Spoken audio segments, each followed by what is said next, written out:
Assalamualaikum. Jangan lupa like, comment, and subscribe. Bye.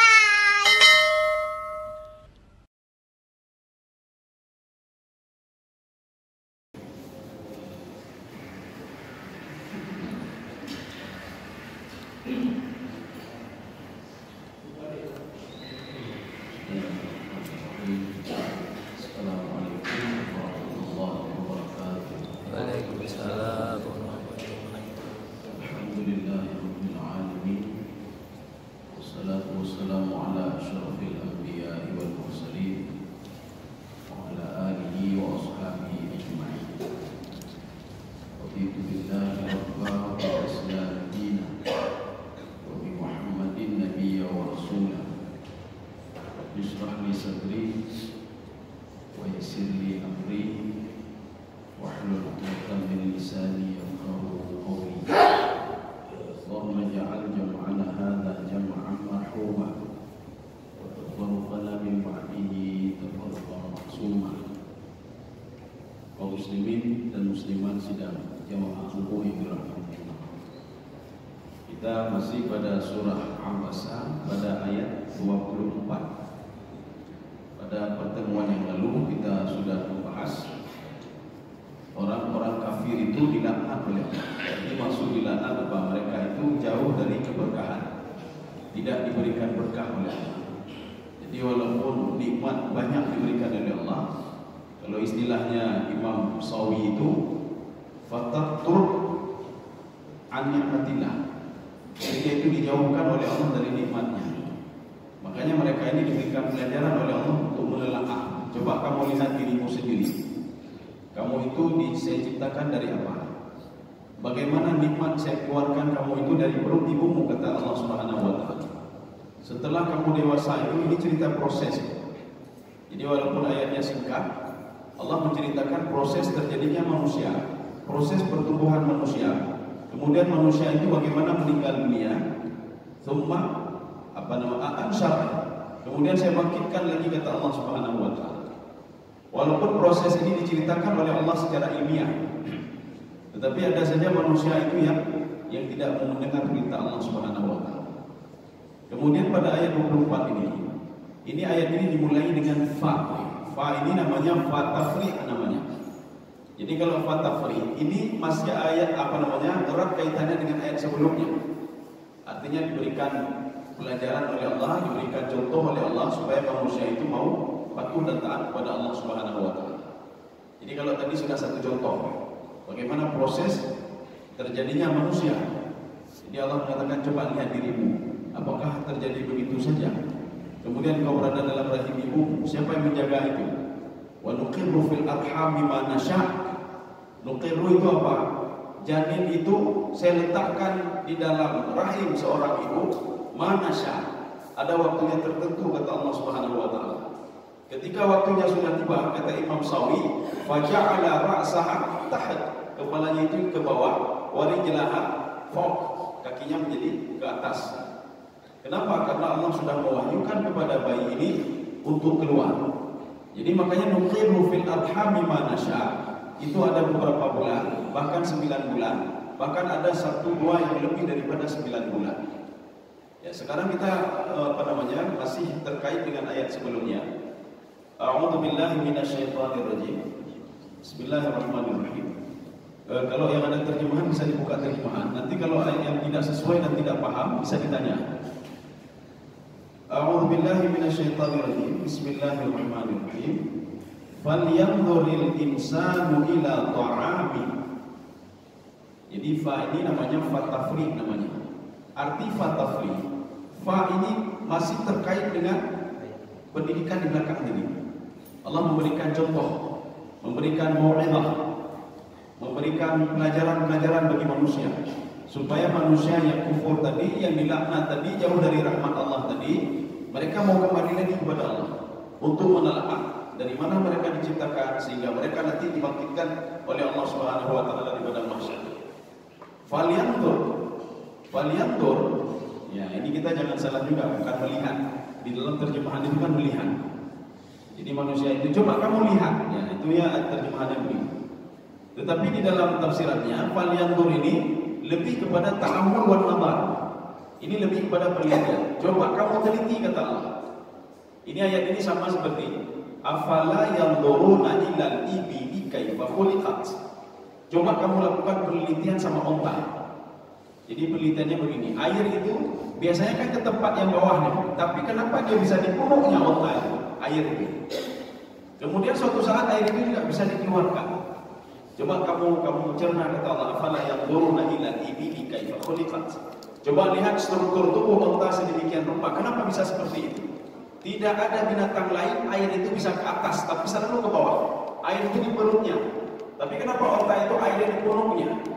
Dan dia bisa minum sebanyak-banyaknya dan tidak minum sampai beberapa hari kemudian. Kenapa? Air itu disimpan di punuknya. Berarti kalau onta ada 2 punuk, berarti banyak penyimpanan air di situ. Ada, walaupun nanti ada tafsiran lain. Apakah yang yanzuruna ilal ibili kaifa khuliqat? Ibili kaifa khuliqat yang dimaksud adalah, coba kamu lihat. Tadi kan air onta. Airnya kenapa bisa di punuk? Tapi di dalam tafsir lain mengatakan, coba kamu lihat, kenapa air hujan itu bisa dibawa oleh awan? Padahal awan itu kan bukan apa namanya, kalau kita taruh air kan bisa jatuh gitu. Coba kamu pikirkan, kenapa bisa begitu? Berarti ada partikel khusus sebelum dia jadi hujan.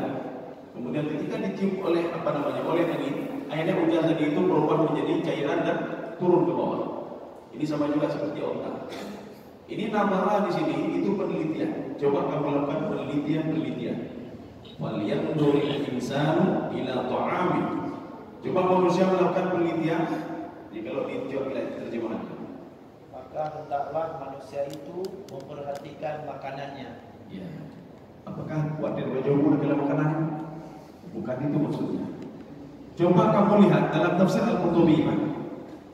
Kamu lihat makanan yang kamu makan itu membawa dampak bagi tubuhmu. Tubuh kita itu makin lama kalau kita makan makin besar terus. Kenapa pertumbuhan tubuhmu bisa seperti itu? Itu maksudnya. Jadi bukan lihat makanan, sedang makan lihat makanan, tidak. Walyanzuril insanu ila ta'ami. Nah, jadi maksudnya apa? Coba kamu lihat, dengan makanan yang kamu makan itu tubuhmu bisa menjadi besar. Dulu kecil, sekarang sudah besar. Kenapa bisa seperti itu, kata Allah?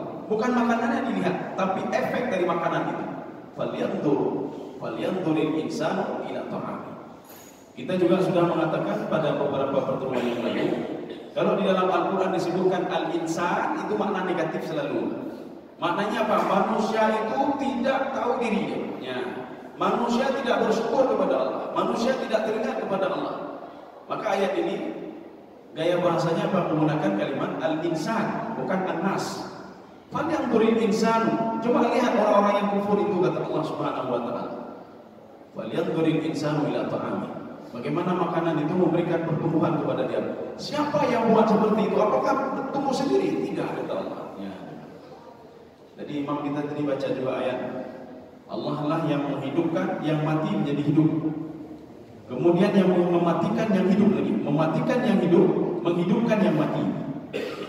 Kalau kita lihat di dalam ayat lain itu, Alladzi khalaqal mauta wal hayata liyabluwakum ayyukum ahsanu amala. Allah itu yang menciptakan mati dan menciptakan hidup. Ini ada beberapa tafsiran ini. Tafsiran yang pertama, Allah menciptakan mati. Maksudnya apa? Kita hidup di dunia ini untuk mati, bukan untuk hidup. Buktinya mana? Tidak ada orang yang hidup di dunia ini terus abadi selamanya, tidak ada. Ya. Jadi artinya alladzi khalaqal mauta, Allah menciptakan kematian. Artinya kematian itu hidup, adalah sebuah kehidupan. Kita ini hidup di dunia untuk apa? Untuk mati. Alladzi khalaqal mauta wal hayata. Hayata itu apa? Kita ini dimatikan oleh Allah Subhanahu wa taala untuk hidup abadi selama-lamanya. Kita ini hidup di dunia untuk mati. Kita mati untuk apa? Untuk hidup selama-lamanya. Maka kalau tidak ada mati, tidak ada kehidupan abadi. Maka seperti pertemuan kemarin itu, summa amatahu fa'akhbarah. Kenapa kematian itu merupakan sebuah nikmat? Kata Imam Sawi dalam tafsir beliau, karena dia itu li'annal mauta yasilu ilal hayah al-abadiyah. Karena kematian itu membawa kita kepada kehidupan abadi. Maka Maka kalau ingin kita kehidupan abadi, maka meninggal dulu. Tidak mungkin kalau ingin abadi itu kita hidup di dunia, tidak mungkin abadi. Mana buktinya? Saudara-saudara kita itu sudah tidak ada lagi. Orang tua kita sudah tidak ada lagi. Ibu kita sudah tidak ada lagi. Bahkan orang pendahulu dulu sudah tidak ada lagi. Ini membuktikan kalau kehidupan itu tidak abadi. Ya. Kaum muslimin sedang jemaah dirahmati Allah. Tapi ada juga yang menafsirkan, Alladzi khalaqal mauta wal hayata. Allah lah yang menciptakan kematian. Apa maksud kematian? Jadi biji-biji itu kan mati dah pertama. Biji-biji itu mati. Yang menciptakan adalah Allah Subhanahu wa taala. Kematian itu diciptakan oleh Allah. Artinya kematian itu juga makhluk. Jadi bukan tidak makhluk, tidak. Mana buktinya? Coba ambil biji-biji yang sudah puluhan tahun. Kalau ratusan tahun boleh juga. Ambil biji-bijian apa saja yang sudah ratusan tahun, kemudian masukkan ke dalam tanah. Artinya apa? Biji-bijian yang mati itu adalah makhluk Allah juga. Buktinya dia makhluk Allah. Ketika dimasukkan ke dalam tanah, nanti ada ayatnya, apa pembahasan tentang ini. Biji-bijian itu akan tumbuh kata Allah Subhanahu wa taala. Coba kamu pikirkan siapa yang menumbuhkan yang mati tadi kata Allah. Coba kamu siram dengan air, lama-lama bijian tadi wa syaqqaqnal arda syaqqa kata Allah. Saya belah biji itu kata Allah Subhanahu wa taala, kemudian muncullah kehidupan dari situ. Kaum muslimin sedang jemaah yang dirahmati Allah.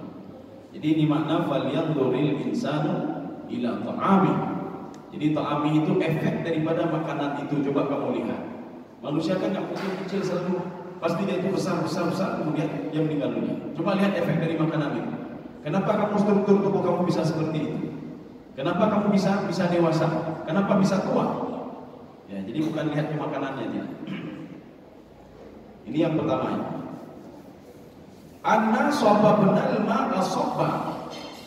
Ini ada yang membaca inna, ada yang baca inna sababnal ma'a sabba. Satu. Bacaan yang pertama anna nunnya panjang. Anna sababnal ma'a sabba. Satu.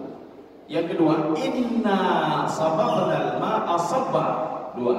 Yang ketiga bacaannya anna, itu setelah nun itu ya, bukan alif. Ya, apa bedanya? Kalau setelah nun itu alif, itu maknanya sesungguhnya kami. Ya, ini Pak. Inna anzalnahu fi lailatul qadar. Nun itu panjang ke atas dengan alif. Maknanya apa? Sesungguhnya kami. Atau anna panjang, maknanya sesungguhnya kami. Tetapi kalau setelah nun itu ada ya, anna sababnal ma'a sabba. Bagaimana mungkin? Coba kalian pikirkan. Ya, ini maknanya. Ini sama ketika Nabi Uzair alaihissalam. Beliau setelah kembali dari kebunnya, beliau mengambil lebah anggur. Setelah itu dinaikkan ke atas keledainya. Beliau mau pulang ke rumah. Tiba-tiba beliau melewati sebuah tempat yang sudah hancur. Ada kaum sudah hancur, itu sudah dimusnahkan, sudah meninggal dunia. Kemudian tempat-tempatnya sudah hancur juga. Apa kata Nabi Uzair alaihissalam? Anna yuhyi hadhihi Allahu ba'da mautiha. Bagaimana Allah menghidupkan ini kembali? Ini kita jangan salah juga. Nabi Uzair bukan ingkar kepada Allah, tidak. Artinya ini sebagai pelajaran juga bagi Bani Israel. Nabi Uzair bertanya kepada dirinya sendiri untuk menguatkan imannya. Bagaimana ini Allah membangkitkan kembali ini? Anna menggunakan ya. Anna yuhyi hadhihi Allahu ba'da mautiha. Kemudian Allah mengatakan fa'amatahu Allahu mi'ata amin thumma ba'ath. Sebagai pelajaran bagi Nabi Uzair.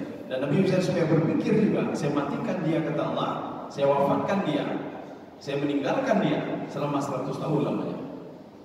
Summa amatahu, ya, kemudian saya matikan dia. Kemudian saya tanya kepada dia, kamu gak bisa?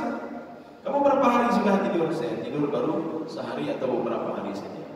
Ini kalimat anna menggunakan ya. Ini bacaannya ada 3. Anna panjang, inna panjang, satu lagi anna menggunakan ya. Jadi kalau kita baca dengan anna menggunakan alif, itu artinya sesungguhnya kamilah. Anna sababnal ma'a sabba. Ini apa di sini terjemahan? Mencurahkan dari langit.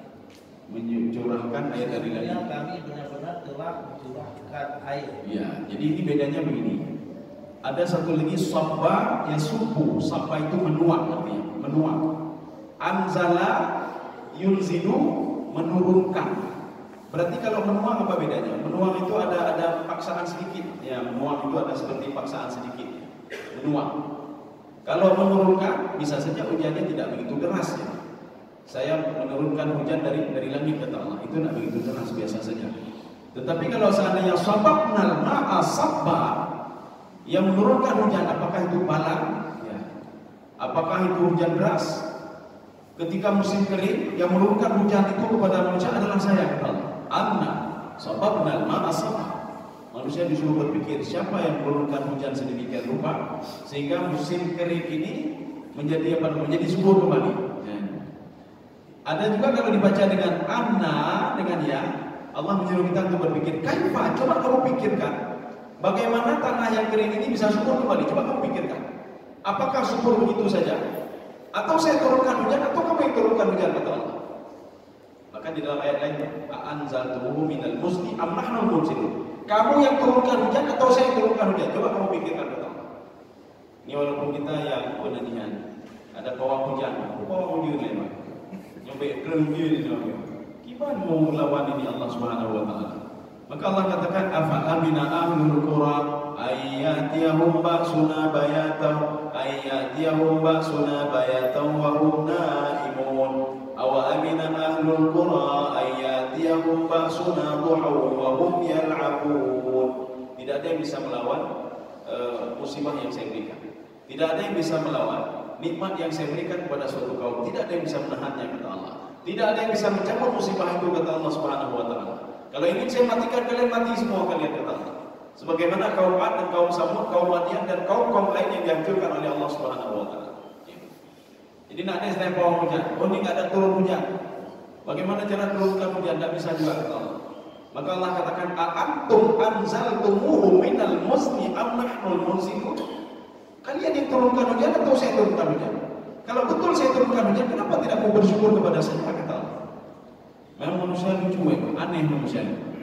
Manusia itu aneh. Ketika musim kering, dia teringat sekali kepada Allah, berdoa lagi, salah minta hujan lagi. Ya. Tapi ketika hujan diturunkan, Allahu Akbar azan. Nanti lagi. Mesti ada. Nya mentai keun ya Allah bentar lagi. Nanti udah bentar lagi. Mau dengar azan ini. Jadi artinya apa? Dia ketika musibah itu dia teringat kepada Allah. Tapi ketika diberikan nikmat, dia lupa kepada Allah Subhanahu Wa Taala. Kaum muslimin sedang jamaah dirahmati Allah. Ini seperti yang saya kutip di dalam sebuah diskusi. Allah mengatakan begini, heran hambaku itu kata Allah. Heran sekali saya melihat dia. Dia kalau butuh kepadaku, dia minta apa saja kepadaku kata Allah. Dia minta apa saja. Tetapi anehnya, ketika dia berterima kasih, dia tidak berterima kasih kepadaku kata Allah. Dia berterima kasih kepada orang lain. Kita kepingin lewat jabatan atau apa saja di sebuah perusahaan, atau anak kita itu diterima di sebuah perusahaan. Kita berdoa kepada Allah, ya Allah, tolonglah anak saya. Kita berdoa. Tapi ketika anak itu lewat, kita enggak terima kasih kepada Allah. Tidak pernah ya Allah, terima kasih ya Allah. Tidak ada. Kita telepon terus, Pak Kadis, terima kasih Pak Kadis. Kalau bukan gara-gara Pak Kadis nak lewat anak saya. Nah, Pak Kadis. Padahal kita tidak minta sama Pak Kadis. Kita mintanya kepada Allah. Tapi kenapa terima kasihnya kepada orang lain? Ya. Maka Allah katakan heran saya lihat manusia ini. Ketika dia butuh dia minta kepada saya. Tetapi ketika saya kabulkan apa keinginan dia tidak mau berterima kasih kepada saya kata Allah. Ini sudah dua contoh ini. Jadi contohnya yang kedua, anna sababnal ma'a sabba. Jadi yang menurunkan hujan sedemikian rupa itu, coba kamu lihat siapa itu? Itulah saya kata Allah Subhanahu Wa Taala. Maka Allah sering menggunakan kata-kata kami di dalam Al-Quran. Itu jangan salah. Penggunaan kata-kata kami di dalam tafsir Sya'rawi itu maknanya apa? Ta'zim.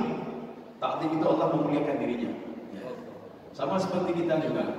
Dia menaikkan doanya, tapi kata pemuliaan roh apa? Ini masjid ini kami bantu ini. Masuk kami bantu apa? Saya sendiri bantu.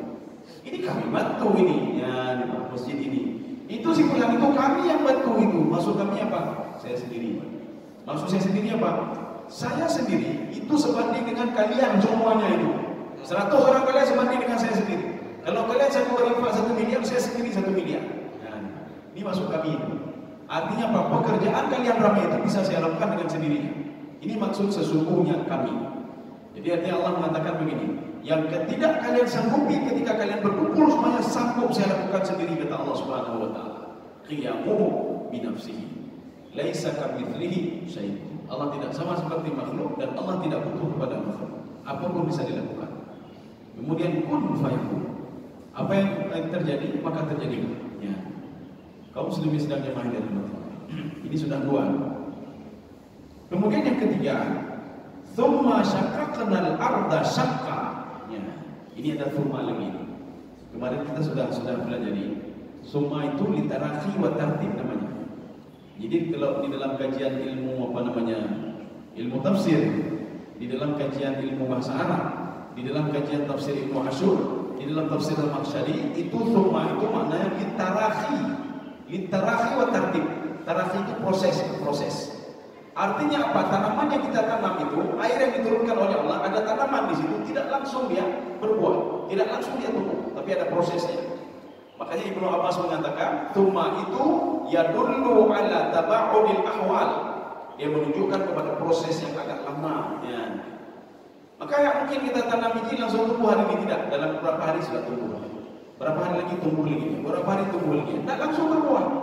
Setelah nanti beberapa bulan, 1 tahun baru dia berbuah. Ini makna tsumma. Coba kamu perhatikan proses bagaimana tumbuh-tumbuhan itu. Setelah saya turunkan hujan, kata Allah, dia bisa hidup kembali. Tsumma syaqqaqnal arda syaqqa. Ya, ini harus kita pahami dengan secara ilmu balaghah. Saya belah tanah itu. Apa maksud saya belah tanah? Yang ada di dalam tanah saya belah. Apa itu biji-bijian? Bukan tanahnya yang dibelah, tetapi yang berada di dalam tanah itu yang dibelah oleh Allah Subhanahu wa taala. Maka ketika kita tanam biji, kita siram lagi, Pak. Secara logika, yang kamate biji-biji kan sudah ini, Pak. Tapi kenapa dia bisa hidup kembali? Ini maknanya tsumma syaqqaqnal arda syaqqa. Syaqqa kenal itu begini. Kita seperti membelah durian. Kita belah. Kita paksa untuk belah. Makanya biji-bijian yang sudah masuk ke dalam tanah dipaksa oleh Allah untuk terbelah dan dia keluar tulasnya. Ini makna syaqqa yashuqqu. Syaqqa itu itulah biasanya seperti durian. Ada yang harus dibelah, dibuka. Tapi kalau mangga kan dipotong. Ini bukan syaqqa kalau mangga. Ada biji-bijian yang keras, kita ingin isi dalamnya, kita belah, kita buka. Itu namanya syaqqa yashuqqu. Ya. Jadi maka Allah mengatakan tsumma syaqqaqnal arda syaqqa. Saya belah tanah itu. Bukan tanah yang dibelah oleh Allah, tetapi isi yang ada di dalam tanah. Inilah sama seperti yang ada gaya bahasa ini ada di dalam Al-Quran. Banyak sekali dalam Al-Quran. Kalau di dalam bahasa Indonesia kita begini. Nanti BKM memberikan ceramah. Assalamualaikum warahmatullahi wabarakatuh, bapak-bapak dan ibu-ibu sekalian yang sudah berada di tempat yang berbahagia ini. Ini tempat berbahagia. Tempat lagi sama ini berbahagia tempatnya. Yang bahagia orang yang ada di depan dia bahagia. Ya, ini namanya apa? Majas mursal ala kahaliyah. Sama seperti tadi. Itu majas namanya. Bukan kalimat sebenarnya. Bukan tanah yang dibelah oleh Allah, tapi yang di dalam tanah itu dibelah oleh Allah Subhanahu wa taala sehingga dia hidup kembali. Begitu pula kata Allah Subhanahu wa taala, kadzalika tukhrajun. Demikian pula nanti ketika ditiup sangkakala yang kedua, kalian yang sudah mati di dalam tanah itu, saya belah-belah aja. Seperti saya belahnya biji-bijian tadi, bisa hidup kembali. Maka manusia nanti begitu juga hidup kembali, kata Allah, sebagaimana biji-bijian yang sudah mati puluhan tahun lamanya, ratusan tahun lamanya, ketika dimasukkan ke dalam tanah disiram dengan air, kadzalika tukhrajun. Demikian pula kalian nanti akan saya hidupkan di padang mahsyar nanti, kata Allah Subhanahu wa taala. Kaum muslimin sidang jamaah dirahmati Allah. Seperti di dalam ayat Al-Quran begini, la fi na'im, kalian nanti akan berada dalam kenikmatan. Bagaimana berada dalam kenikmatan? Yang dimaksud berada dalam kenikmatan, berada di dalam surga. Dalam surga itu ada kenikmatan. Ya, ini namanya majas mursal namanya. Artinya apa? Bukan kalimat sebenarnya. Ya. Kaum muslimin sidang jamaah yang dirahmati Allah. Ini sudah 3 nih. Tsumma syaqqaqnal arda syaqqa. Sudah. Sekarang kita lanjut lagi. Fa ambatna fiha habba. Ya, jadi fa ini fa li tafriq, sama juga seperti fa falyanduril insan. Ini erat kaitannya dengan apa? Saya belah tanah itu. Maksud saya belah tanah, biji-bijian itu saya belah. Kemudian kata Allah Subhanahu wa taala, tsumma syaqqaqnal arda syaqqa fa ambatna fiha habba. Setelah dia terbelah, maka jadilah tumbuh-tumbuhan, kata Allah Subhanahu wa taala. Mangga tidak begitu saja jadi, tetapi bijinya harus dibelah dulu. Makanya biji luarnya itu terbelah, kemudian muncul tunasnya, fa'ambatna fiha habba. Biji-bijian tadi bisa hidup kembali, kata Allah. Coba kamu pikir, coba kamu lakukan penelitian, kata Allah. Kenapa bisa seperti itu? Ini artinya apa? Ini pelajaran kedua. Karena sebagian manusia tidak bisa mengambil iktibar dari diri dia sendiri. Ketika dia pertama tidak ada, kemudian setelah itu ada di rahim ibunya, kemudian setelah itu diberikan roh oleh Allah dari rahim ibunya, di dalam rahim ibunya. Dia hidup di dunia, kemudian dia tumbuh dewasa, kemudian tumbuh amatahu fa akbara. Kemudian ketika dia mati dan saya masukkan ke dalam kubur, kemudian saya bangkitkan lagi. Banyak manusia tidak yakin. Kenapa? Karena disuruh telah diri sendiri, susah sedikit. Maka oleh karena itu sekarang dengan cara kedua, kata Allah, coba lihat tanaman, kata Allah. Kalau kamu susah untuk mendeteksi dirimu sendiri, lihat biji-bijian itu, saya pecahkan dia, biji-bijian itu, kemudian fa'ambatna fiha habba, dia tumbuh kembali, kata Allah Subhanahu wa taala. Bahkan di dalam ayat lain begini, kehidupan dunia itu, kata Allah Subhanahu wa taala, itu bagaikan tumbuh-tumbuhan yang ditanam, kemudian dia tumbuh besar, kemudian dia memberikan buah yang banyak, kemudian setelah itu apa? Allah datangkan badai yang sangat kuat sekali, buah-buahan tanaman itu habis semua. Ka'allam takhna bil amsi, seakan-akan tidak pernah terjadi apa-apa sebelumnya. Begitulah kehidupan dunia. Kita ini pertama tidak ada apa-apa, kemudian kita berjaya, dapat ini, dapat itu, hebat, disanjung oleh orang lain, kemudian meninggal tiba-tiba, seakan-akan yang pernah kita lakukan itu tidak pernah terjadi lagi. Tidak pernah terjadi. Maka ketika kita meninggal dunia, tambahan hidup itu baru saja. Yang kita dapatkan tidak pernah kita dapatkan lagi. Kursi jabatan diambil oleh orang lain, harta diambil oleh orang lain, tanah yang sudah kita beli bertahun-tahun, puluhan tahun, kita beli tanah itu diambil oleh orang lain. Mobil yang sudah lama kita beli diambil oleh orang lain. Semua diambil oleh orang lain. Ka'allam takhna bil amsi. Begitulah seperti kalian tanam tumbuh-tumbuhan. Ketika kita tanam ada pupuk di situ, kita buat ini, buat itu, buah-buahan yang sudah banyak sekali. Tapi tiba-tiba datang angin kencang, kata Allah Subhanahu wa taala, semua saya habiskan, rata semuanya. Seakan-akan ka'allam takhna bil amsi. Kemarin tidak ada seperti tidak ada pernah terjadi apa-apa. Ya, sama seperti kita dalam hidup ini. Itulah perumpamaan kehidupan dunia. Sudah, berarti ini sudah berapa contoh sudah diberikan oleh wa inaba wa qadba. Ya, coba dibaca terjemahannya sebentar. Anggur dan sayur-sayuran. Ya, ini sudah keliru. Coba pemahamannya apa? Sama. Sayuran juga. Sama. Ada terjemahan lain, karena terjemahan biasa bisa beda-beda. Qadba itu adalah pohon yang ada ranting-rantingnya, itu qadba namanya. Ya, qadba. Zaitun dan qadba.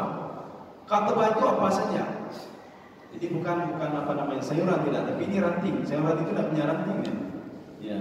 Jadi zaitun, buah zaitun, wa qadba, dan pohon-pohon yang ada ranting-rantingnya. Nanti akan kita lihat ini simbol. Apa simbol zaitun di sini? Kenapa ada zaitun sebenarnya? Kenapa tidak buah kelapa saja? Kenapa buah-buahan yang disebutkan di sini itu identik dengan Arab semua? Kenapa tidak disebutkan bohdrin, borambut, ya, atau bolamfat? Kenapa wa'ina? Anggur. Anggur memang ada di sini, Pak. Memang ada di sini. Nanti akan kita lihat zaitun lagi sini, Pak. Ada zaitun, ya. Ada buah zaitun, ada buah tin yang disebutkan di sini. Artinya apa? Ini buah-buahan yang identik sama orang Arab. Makanya kalau kita merujuk ke dalam tafsir Lataif al-Isyarat yang dikarang oleh Imam Al-Qushairi, beliau itu melihat simbol-simbol yang ada di dalam ayat Al-Quran. Termasuk begini. A'udzubillahi minasyaitonirrajim. Bismillahirrahmanirrahim. Wat-tini waz-zaituni wa turi sinina wa hadzal baladil amin. Itu simbol semua. Wat-tini waz-zaitun, demi buah tin dan demi buah zaitun. Kenapa tidak demi buah pisang, demi buah plum? Kenapa tak itu? Kenapa watin? Watin wa zaitun. Rupanya setelah ditelaah, waktu turun ayat itu, buah tin dan buah zaitun itu hanya ada di Palestina. Hanya ada di Palestina. Waktu itu, watin wa zaitun itu tumbuhnya waktu itu paling banyak di Palestina. Walaupun nanti di Arab itu, di Saudi ada, di Mekah ada, tapi tidak sebanyak yang ada di Palestina. Rupanya ada apa sebenarnya di Palestina? Rupanya seorang nabi yang lahir di Palestina itu adalah Nabi Isa alaihissalam. Maka sebenarnya Allah bersumpah, saya bersumpah demi buah tin dan buah zaitun. Pada waktu turun ayat ini, buah tin dan buah zaitun itu banyak dijumpai di Palestina. Ada seorang nabi yang lahir di Palestina, dibesarkan di Palestina, meninggal di Palestina. Kemudian tugasnya juga menjadi rasul di Palestina, itu Nabi Isa alaihissalam. Sebenarnya Allah bersumpah lagi, saya bersumpah demi Nabi Isa alaihissalam. Dia dilahirkan di Palestina. Di Palestina waktu itu ada buah tin dan buah zaitun. Satu. Kemudian yang kedua, wa turi sinin, demi bukit Tursina. Kita terbayang sama siapa kalau bukit Tursina? Nabi Musa alaihissalam. Satu-satunya nabi yang selalu diajak dialog oleh Allah. Wa kallamallahu Musa taklima. Kalau ada kalimat ini diulangi, Pak. Kallama taklima. Ini maknanya apa? Ini maknanya maf'ul mutlak. Arti mutlak apa? Hampir sama seperti taukidnya. Artinya apa? Saya selalu berdialog dengan Musa alaihissalam. Demi bukit Tursina, satu-satunya bukit yang paling banyak saya berdialog dengan seorang nabi namanya Nabi Musa alaihissalam. Dan sebenarnya Allah bersumpah waktu di sini, saya bersumpah demi keagungannya, kehebatannya Nabi Musa alaihissalam. Saya ketemu dengan dia selalu di bukit Tursina. Dua. Wa hadzal baladil amin, ini juga simbol Baladul Amin. Kalau di dalam Al-Quran tidak ada lain Baladul Amin, itu adalah kota Mekah Al-Mukarramah. Baladul Amin itu adalah kota yang aman. Maka seorang itu ketika berada di Masjidil Haram tidak boleh melakukan hal-hal apa? Pembunuhan, wala rafatha wala fusuqa wala jidala fil hajj. Itu tidak boleh dilakukan di situ. Tidak boleh membunuh, tidak boleh macam-macam, tidak boleh di situ. Makanya ketika Fathu Mekah, Rasulullah mengatakan barang siapa yang masuk Masjidil Haram maka dia aman, kata Rasulullah SAW. Maka yang dimaksudkan dengan wahadzal baladil amin, ini adalah kota yang aman, yaitu Mekah. Seorang nabi yang diutus dari Mekah adalah Nabi Muhammad SAW. Artinya Allah bersumpah demi Nabi Muhammad SAW, dia lahir di kota Mekah.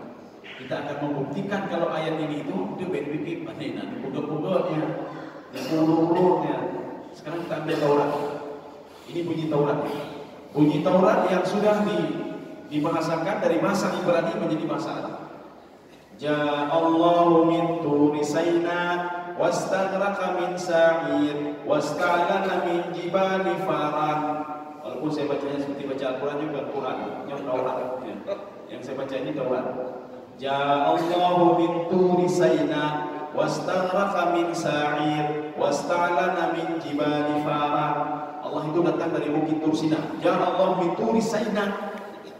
Berarti Allah berdialog dengan Nabi Musa alaihissalam. Wastaghraqa min sa'ir. Kemudian juga muncul di Sa'ir. Sa'ir itu sebuah tempat di Palestina. Nabi Isa alaihissalam. Wasta'lana min jibali faran. Dan di Jibal Faran itulah Islam itu muncul dari situ. Ya. Siapa itu? Nabi Muhammad SAW. Cuma bedanya, kalau di dalam Al-Quran itu Nabi Isa, Musa, Muhammad. Di dalam Taurat itu Nabi Musa dulu, Isa, kemudian Nabi Muhammad SAW. Ini namanya simbol-simbol yang ada di dalam Al-Quran. Jadi artinya setiap simbol itu memiliki makna. Ini begitu juga. Simbol ini memiliki makna. Kenapa dalam Al-Quran selalu menyebutkan zaitun, atin? Ini memberikan simbol peradaban-peradaban yang perlu dikaji itu. Coba kamu pergi ke Palestina, coba pergi ke Yordania, coba pergi ke ini, coba pergi ke Arab, coba selidiki ada sejarah apa di situ. Ada apa dengan kaum Samud? Ada apa dengan kaum Ad? Sejarah itu banyak di sekitar itu, kata Allah Subhanahu wa taala. Ya wajah Eropa. Oh ya ini perlu memang. Jadi artinya apa? Coba kamu pergi ke tempat di Yordania, pergi coba kamu teliti. Disitulah sejarah-sejarah dulu bangsa yang saya hancurkan, kata Allah Subhanahu wa taala. Di Yordania ada berapa kaum yang sudah dihancurkan oleh Allah. Suku Sadum, kelompok Sadum. Di situ juga dihancurkan oleh Allah. Nabi Lut alaihissalam membakar Nabi Lut. Kemudian yang kedua, kaum Madian di Yordania juga. Yang ketiga, Raja Zalim yang disebutkan di dalam Al-Quran oleh Allah. Inna sayhatan wahidatan fa idahum khamidun.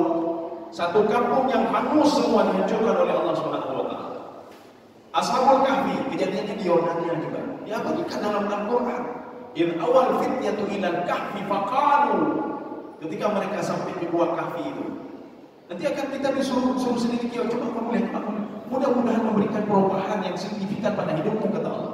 Karena kejadian ini bukan saya buat-buat, kata Allah. Coba kamu selidiki sendiri. Ini makna simbol dalam Al-Quran. Jadi artinya kenapa disebutkan hanya itu kan bawa lam, bawa bulannya, bak dube. Kenapa tidak disebutkan di sini? Karena tidak ada apa-apanya di sini. Ya. Tidak ada apa-apanya, sejarah apapun dilihat di Indonesia. Kemudian dalam Al-Quran juga disuruh lihat, kita coba lihat Yaman. Berapa sudah kejadian di Yaman? Bagaimana Allah menghancurkan kaum Sabak di Yaman? Bagaimana Allah menghancurkan? Ada Darwan di Yaman juga. Bagaimana Allah menghancurkan kaum Ad di antara Yaman dan Oman? Makanya kalau kita pergi ke Yaman itu ada kuburannya Nabi Hud, ya Nabi Hud. Kenapa di Yaman itu? Karena Nabi Hud itu yang mengajak kaum Ad untuk beribadah itulah Nabi Hud. Nabi Hud alaihissalam. Jadi makanya kalau kita lihat dari letak tempatnya, Yaman, Oman. Kaum Nabi Hud di mana? Yang dihancurkan oleh Allah tidak ada sisa sama sekali di antara Oman dan Yaman. Makanya Nabi Hud selamat dan kaum pengikutnya di mana? Mereka berada di Yaman. Kalau seandainya di antara Yaman dan Oman itu hancur semua, habis semuanya. Itulah kaum Ad yang dihancurkan oleh Allah. Allah mengatakan dalam Al-Quran, "Fahal tara lahum mim baqiyah." Tidak ada sisa sampai sekarang. Bahkan bangunannya untuk diselidiki pun tidak ada, kata Allah. Mau lihat apa kamu? Bangunannya sudah saya nikah 200 meter. Tahun 2000 berapa? 17 atau 16 perusahaan minyak terbesar di dunia itu Aramco. Jadi mereka menggandeng seorang penafsir dari Arab Saudi. Jadi penafsir itu dia terus mengkaji di mana letaknya kaum Ad. Dia pelajari Al-Quran, dia lihat Al-Quran, sehingga terdeteksi kalau kaum Ad itu di antara Yaman dan Oman. Rupanya setelah dilihat di antara Yaman dan Oman itu padang pasir. Dia berpikir juga nih, gimana mereka cara tinggal di padang pasir? Mana bukti kalau mereka pernah tinggal di sini kaum Ad? Rupanya setelah dilihat di padang pasir itu ada tumbuh-tumbuhan yang tumbuh. Mereka berkesimpulan, kalau ada tumbuhan yang tumbuh berarti di bawahnya itu ada air, ada kehidupan. Dia congkel lagi. Rupanya ada 200 meter ke bawah, di situ ada kehidupan, tetapi tertutup lagi. Pasir kan kalau kita gali tertutup lagi, airnya tertutup lagi. Akhirnya mereka tidak bisa mendeteksi bagaimana keberadaan kaum Ad. Karena apa? Allah sudah mengatakan dalam Al-Quran, "Ka'annahum a'jazu nakhlin khawiyah." Mereka itu kepalanya copot-copot semua, kata Allah. Tentu menulai. Kaum Ad tidak ada yang selamat, kata Allah. Semua saya copotkan kepalanya, saya buang dia ke laut. Kemudian apa? Fahartaralahum min baqiyah. Tidak ada satupun situs, tidak ada satupun bukti sejarah yang mengatakan kalau mereka itu masih ada di situ. Tidak ada. Ya, kenapa? Karena sudah saya habiskan mereka semua. Makanya kemarin itu 2017 itu setelah dikorek tertutup lagi, Pak. Dikorek-korek lagi 200 meter. Bagaimana mau nih? Kalau saya 50 meter, 10 meter itu hutan. Ini 200 meter. Ketika dikorek itu pasir tertutup sendiri lagi. Ya, tertutup lagi sendiri. Ya. Kaum muslimin sedang dimuliakan di rahmat Allah. Ini simbol namanya. Wa zaituna wa qatba. Buah zaitun. Ya. Makanya kita jangan salah nanti. Kok Allah sebut-sebutkan buah zaitun? Apa ada buah zaitun? Bukan buah tinnya. Buah zaitun itu kan yang bulat-bulat. Ada warnanya hitam, ada warnanya hijau. Orang Arab itu biasanya suka sekali mengambil itu taruh di dalam roti. Kalau kita punya roda buah apa? Ya rupanya bukan itu maknanya. Rupanya ini simbol ini. Ya, watin wa zaitun. Kenapa dengan watin wa zaitun? Ada yang lebih mahal dari watin dan buah zaitun. Kenapa tidak demi korma saja? Demi anggur saja, ya. Demi ajwa, korma ajwa, ini kan lebih mahal. Rupanya bukan itu yang diinginkan oleh Allah. Ini simbol-simbol ini. Qatba itu tumbuh-tumbuhan yang punya ranting. Berarti kalau tidak punya ranting itu bukan qatba namanya. Seperti apa? Pohon kelapa, pohon korma itu bukan qatba itu. Kenapa? Itu bukan rantingnya, tapi itu daunnya. Yang punya ranting pohon, punya ranting-ranting itu namanya qatba. Jadi Allah mengatakan, coba lihat pohon itu, pohon anggur, coba lihat qatba, pohon yang punya ranting-rantingnya, yang banyak sekali rantingnya. Wa zaituna wa nakhla, pohon zaitun coba lihat, nakhla, korma coba lihat. Ini semua simbol-simbol ini, Pak. Maka jangan saya pikir kok cuma 4 aja disebutkan. Ini simbol ini mewakili Kalau seandainya kejadian-kejadian aneh itu, peradaban itu banyak terjadi di kawasan Timur Tengah Arab ini, maka disuruh selidiki, coba kamu selidiki. Inilah yang Allah katakan ketika perjalanan minal masjidil haram ilal masjidil aqsa linuriyahu min ayatina. Saya akan nampakkan kepada Muhammad SAW kebesaranku, kata Allah. Apa maksud kebesaran Allah Subhanahu wa taala? Di daerah antara Mekah dan Masjidil Haram, Masjidil Aqsa itu hidup para nabi semua itu. Ya, jadi ada daerah-daerah para nabi yang diberkahi oleh Allah Subhanahu wa taala. Ini tafsiran yang pertama. Tafsir yang kedua, Muhammad akan melihat kejadian-kejadian aneh di situ. Yang ketiga, yang dilalui oleh Nabi Muhammad itu tempatnya subur-subur semuanya. Ini maksudnya linuriyahu min ayatina, kekuasaanku aku nampakkan kepada Muhammad sallallahu alaihi wasallam. Ini begitu juga, ini simbol ini. Artinya kita disuruh belajar dari simbol-simbol yang ada di dalam Al-Quran. Jadi bukan berarti kok cuma 4 saja. Ini mewakili daripada tumbuh-tumbuhan yang tumbuh di Timur Tengah ini. Artinya apa? Kajilah itu, pelajarilah Al-Quran. Kalau tidak percaya pergi ke Timur Tengah. Betul nggak yang diucapkan oleh dalam Al-Quran ini? Cerita tentang Ashabul Kahfi, betul nggak pergi ke Yordania? Jika ada doi mana? Ya. Makanya di dalam Al-Quran itu gua Ashabul Kahfi itu dinamakan dengan Kahfur. Sedangkan gua Nabi Muhammad itu dinamakan dengan Gharun, Ghar Hira. Jadi kalau ada yang pergi umrah itu ada tulis Gharun juga. Qid panjang, kemudian Ghar Hira, gua Hira. Ghar Thur, gua Sur. Apa bedanya gua Ashabul Kahfi dengan gua ini? Dari lafadznya saja sudah beda. Kalau Ghar itu guanya dari atas, kita harus turun ke bawah. Ya, turun ke bawah. Tapi kalau Kahfur, Ashabul Kahfi, guanya ketika kita masuk ke dalam pintunya lepak lurus, ya itu bedanya. Maka kalau disebutkan di dalam hadis itu Ghar, contoh 3 pemuda yang terjebak di dalam gua. Gua yang disebutkan dalam hadis itu adalah Ghar. Ghar itu apa?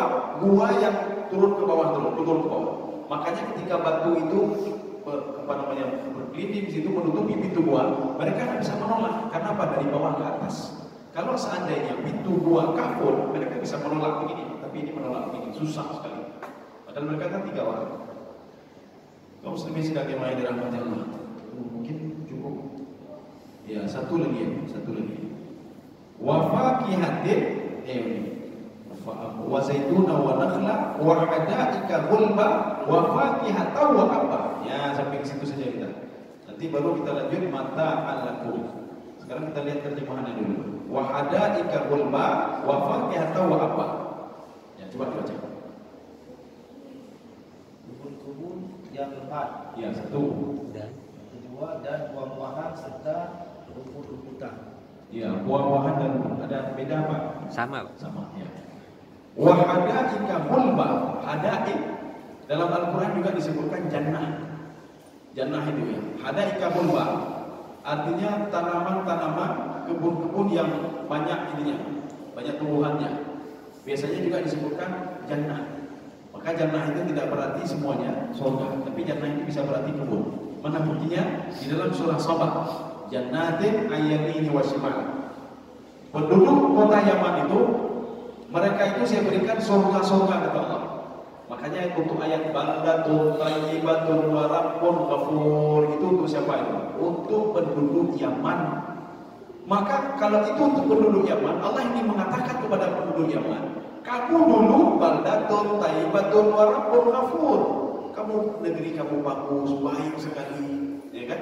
Kamu fakafara bi'anillah, ketika kamu kufur dengan nikmatku, kampung kalian saya hancurkan semua kata Allah. Makanya lafaz ini tidak cocok kita adopsi. Untuk Indonesia nggak cocok. Kalau kita adopsi maknanya apa? Kita ini baldatun thayyibatun wa rabbun ghafur. Kalau kita mau ucapkan demikian, maka kita juga akan diberikan sama dengan seperti kaum Sabah. Artinya apa begini? Kami mau juga seperti kaum Sabah.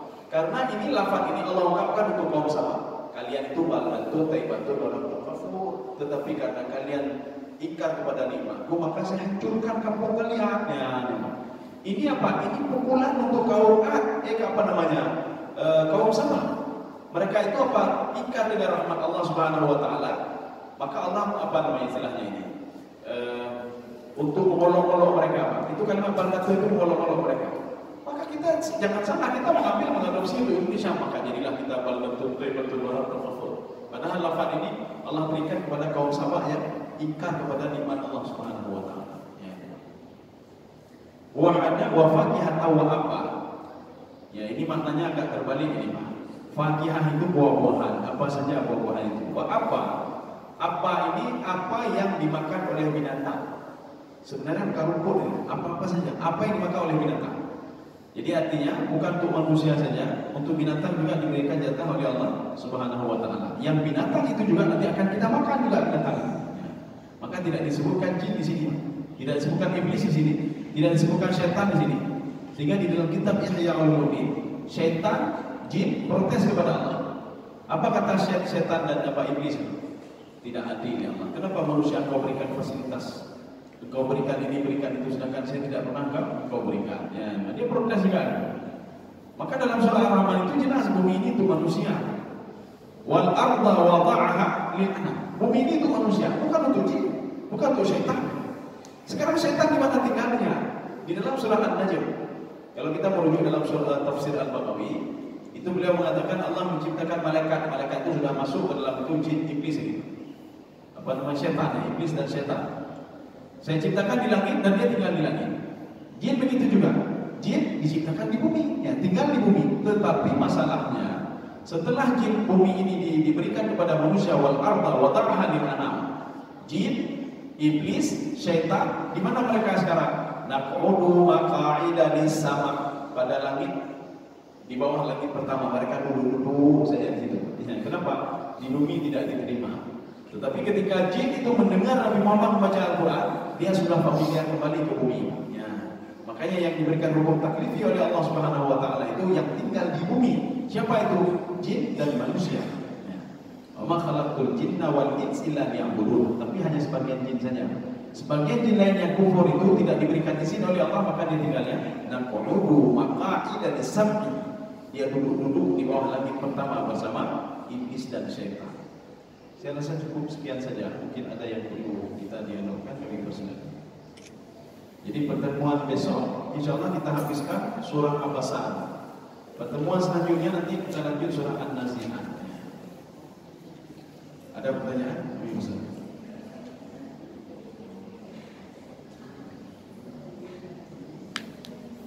Ibu-ibu ada?